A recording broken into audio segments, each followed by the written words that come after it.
Now, this post that you can see right in front of me puts Ghana at number 13 behind Brazil, but ahead of many European nations in regards to the ranking of most athletically talented countries.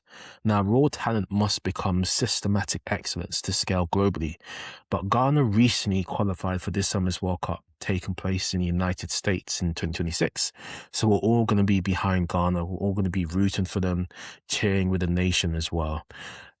Speaking of which, Puma actually dropped their stunning World Cup 2026 kits in Brooklyn with the likes of Asamoah Gyan, music artist Black Sheriff, and even football freestyle artist Frida was there as well.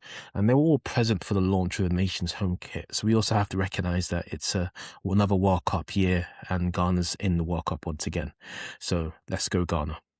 Now, speaking of Asamoah Gyan, once again, he recently appeared on Rio Ferdinand's YouTube channel. Right? I'll leave a link in the description below for this episode. I don't want to play it for too long in case I get copyright strike. But essentially, this interview is gold for athletes, for entrepreneurs. And what I want to do is I want to take the key takeaways from this episode. And the first one is this, all right? Master your weaknesses. Now, Europe beats Africa in consistency. And this is what Asamoah Gyan stated. He stated, draw your flaws daily. Talent loses to discipline's craft. So that's a big lesson from this episode. The second one I want to give you guys is handle success pressure. Now, someone like Asamoah Gyan, he's got a lot of pressure being famous and being popular and being from Africa. And this can be expensive. Now, Asamoah Gyan reminds listeners that the more money you have, the more problems you have as well.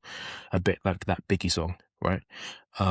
Now, more family members and members of the public will demand more handouts. And that's just natural when you go across Africa, including Ghana.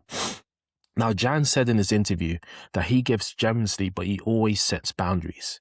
Now, the lesson here is that mental prep for wealth will change everything. Once you have money, once you have a lot more wealth, you have to learn how to manage your wealth once you reach a new economic banding or status. And you have to be prepared to give more, especially if you're from Africa and especially if you're going to Africa as well. Number 3, become a comeback king, all right?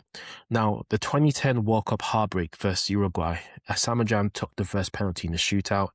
I even did an episode. I didn't even do an episode, but I actually spoke about this briefly with the founder and CEO of Ghana 365, Kobe, back in season 2, this a few years ago.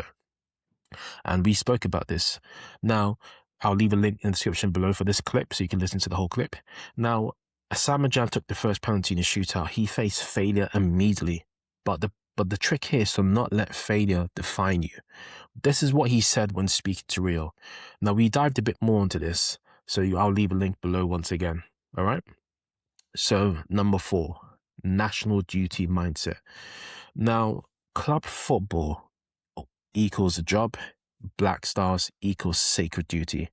This is how Asamoah Gyan saw his football. And Asamoah Gyan now lives in Ghana post-retirement and has experienced club football, African Cup of Nations, and the World Cup.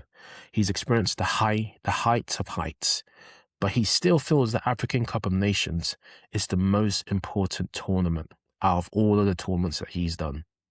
Now, he said to Rio in the interview, he said, AFCON is our World Cup.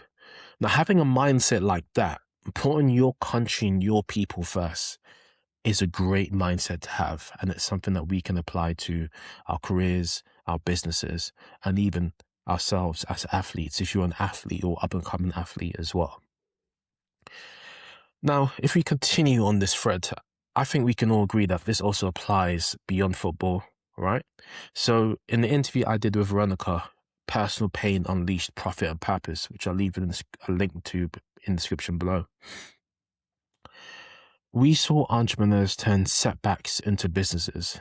And this really echoes Gyan's penalty miss playbook.